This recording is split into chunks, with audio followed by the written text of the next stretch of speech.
दोस्तों, जैसा कि आपको पता है, हम जो चीजें रोजाना इस्तेमाल करते हैं उन्हें फैक्ट्री में बनाया जाता है और उन्हें बनते देखना आखिर किसे पसंद नहीं। आज की इस वीडियो में हम आपको वो कुछ दिखाएंगे जो आपको कहीं और देखने को नहीं मिलेगा। तो इस वीडियो को आखिर तक जरूर देखिएगा, क्योंकि ये वीडियो काफी ज्यादा इंटरेस्टिंग होने वाली है और ऐसी वीडियो आपने YouTube पर पहले कभी नहीं देखी होगी। तो चलिए आज की इस वीडियो में हम आपको बताते हैं कि आपके breads, protein bar, instant noodles और बियर के साथ साथ और भी बहुत सारी चीजें आखिर कैसे बनाई जाती हैं जो आपको कहीं और देखने को नहीं मिलेंगी। Instant noodle making. Instant noodle का मतलब ये होता है कि वो बहुत ही जल्दी बन जाते हैं। कुछ नूडल्स तो सिर्फ गर्म पानी डालने से ही बन जाते हैं और कुछ नूडल्स को बनाने में बेहद कम वक्त लगता है। ज्यादातर लोग इसे नाश्ते में खाना पसंद करते हैं, लेकिन क्या आप जानते हैं कि ये सुपर फास्ट इंस्टेंट नूडल बनाए कैसे जाते हैं? तो चलिए देखते हैं। नूडल्स बनाने के लिए आटे या फिर मैदे का इस्तेमाल किया जाता है, जिन्हें एक मशीन में मिक्स किया जाता है। मिक्स होने के बाद मशीन उसे आगे दूसरी मशीन की तरफ भेजने का काम करती है, जहां उनकी एक पतली तह बनाई जाती है।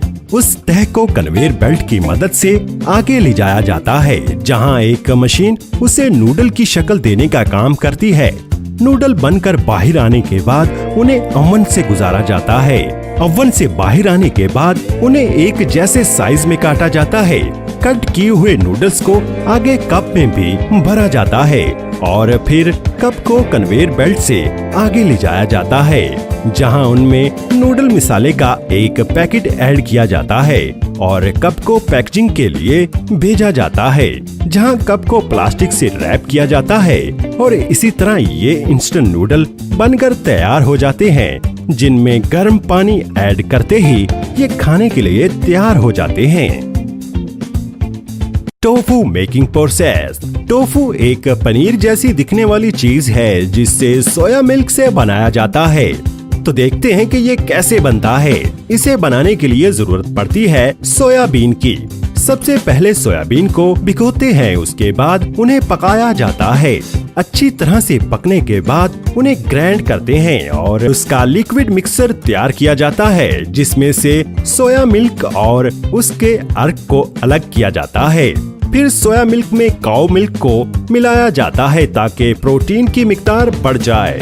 उसके बाद इसमें कैल्शियम सल्फेट को दूध जमाने के लिए ऐड किया जाता है, जिससे दूध दही में बदल जाता है। बाद में उसे बड़े ट्रे में डालते हैं, जहां उसमें से एक्स्ट्रा पानी को निकाला जाता है और स्मूथ और नरम टोफू तैयार हो जाता है, जिसे बाद में एक कारीगर सही शेप में काटता है। कट होने के बाद उन्हें पैकिंग के लिए भेजा जाता है, जहां हर एक बॉक्स में कट किए गए टोफू को पैक करते हैं और उसमें प्लास्टिक लगाकर उसे लोगों तक पहुंचाया जाता है। Protein bar making. Protein bar एक ऐसी चॉकलेट है जो हमारी रोजमर्रा की खुराक में प्रोटीन और विटामिन की कमी को पूरा करती है। इस प्रोटीन बार से हमें अपनी भूख पर काबू पाने में भी काफी मदद मिलती है। हम जब भी जिम से एक्सरसाइज करके वापस आते हैं तो ये हमारे मसल्स के लिए भी काफी फायदेमंद साबित होती है। लेकिन क्या आप जानते हैं कि ये बनती कैसे है? इनकी शुरुआत होती है रॉ मटेरियल से, जैसे कि oats, whey protein powder, honey, dry fruit और पीनट बटर। इनके मिक्सचर को एक मशीन में डाला जाता है, जिसमें इन्हें अच्छी तरह से मिक्स किया जाता है और आगे एक कन्वेयर बेल्ट पर बिछाया जाता है। ये होने के बाद मिक्सचर पर शुगर फ्री कैरमल की एक तह चढ़ाई जाती है। उसके ऊपर नट्स डाले जाते हैं और इन्हें एक बार की शेप में काटा जाता है। फिर इन पर चॉकलेट की भी एक लेयर बिछाई जाती है और उसके बाद इन्हें फ्रीज किया जाता है और फिर पैकेजिंग के लिए भेज दिया जाता है। दोस्तों, आगे है पोटैटो प्रोसेसिंग। पोटैटो यानी आलू हमारी रोजमर्रा की जिंदगी में ज्यादातर खाए जाने वाली सब्जी है। इससे हमारी मनपसंद चीजें भी बनाई जाती हैं, जैसे कि पोटैटो चिप्स, फ्रेंच फ्राइज वगैरह। लेकिन इन पोटैटोस को मार्केट तक आखिर कैसे पहुंचाया जाता है, यहाँ हम जान लेते हैं। इसकी शुरुआत होती है फार्मिंग से। फार्मिंग के बाद पोटैटो पूरी तरह से तैयार हो जाते हैं। उसके बाद एक मशीन की मदद से इन्हें जमीन से खुरेदा जाता है और फिर उन्हें एक कंटेनर में भरते हैं। कंटेनर के जरिए पोटैटोस को फैक्ट्री तक पहुंचाया जाता है और फिर फैक्ट्री में आने के बाद उन्हें एक हॉपर में डालते हैं, जहां नीचे लगे कन्वेयर बेल्ट की मदद से उन्हें आगे ले जाते हैं, जहां उन्हें अच्छी से वॉश किया जाता है। एक बार इन्हें ठंडे पानी से वॉश करते हैं और आखिर में इन्हें गर्म पानी से भी साफ किया जाता है, जिसकी वजह से इन पर लगी सारी मिट्टी साफ हो जाती है और फिर उन्हें दूसरे सेक्शन में भेजते हैं। ये सब होने के बाद आखिर में जिन फैक्ट्रीज को पोटैटोस की जरूरत होती है वहाँ इन्हें एक्सपोर्ट किया जाता है और फिर हमारे आलू से बनी हुई खाने पीने की चीजें मार्केट में लाई जाती हैं। नेक्स्ट है ब्रेड मेकिंग। सुबह सुबह नाश्ता करना हम में से बहुत से लोगों को पसंद होता है। अगर नाश्ते में हमारी मनपसंद चीजें खाने को मिल जाएं, तो नाश्ता करने का मजा ही आ जाता है। नाश्ते में सबसे ज्यादा खाई जाने वाली चीजों में से एक है ब्रेड। हम रोजाना इसका इस्तेमाल करते हैं, लेकिन इसे खाते वक्त क्या आपके दिल में कभी ये ख्याल आया है कि ये फैक्ट्री में आखिर कैसे बनती होगी? इस खास किस्म की ब्रेड को बनाने की शुरुआत होती है फ्लैक्स सीड, बकव्हीट, सोया और मलीट से।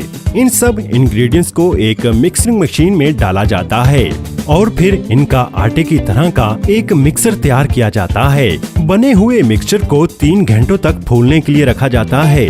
ये सब होने के बाद मिक्सचर को दूसरी मशीनों में डालते हैं, जिससे मिक्सचर को और भी ज्यादा लचकदार बनाया जाता है।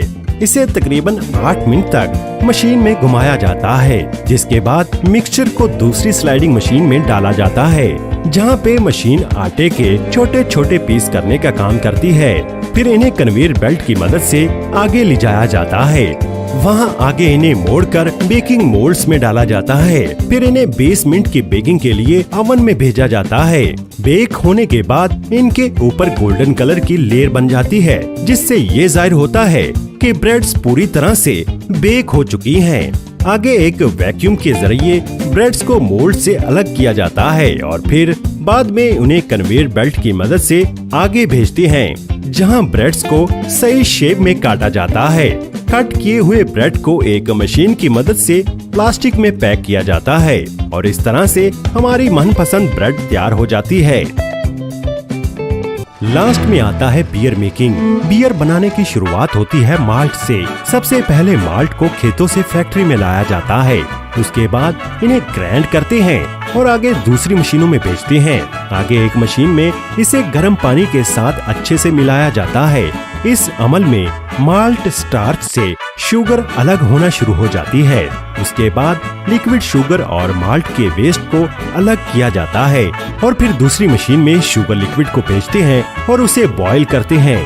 बॉईल करने के बाद उसे ठंडा किया जाता है और आगे फर्मेंटेशन के प्रोसेस को शुरू किया जाता है। शुगर को फर्मेंट करने के लिए उसमें ईस्ट को ऐड किया जाता है, जिसके बाद liquid sugar alcohol, carbon dioxide और अलग अलग फ्लेवर्स में कन्वर्ट भी हो जाती है। उसके बाद बियर को फिल्टर किया जाता है और टैंक में ट्रांसफर किया जाता है और उसे वहीं फैक्ट्री में 3 से 4 हफ्तों के लिए रखा जाता है, जिसके बाद बियर पूरी तरह से बनकर तैयार हो जाती है।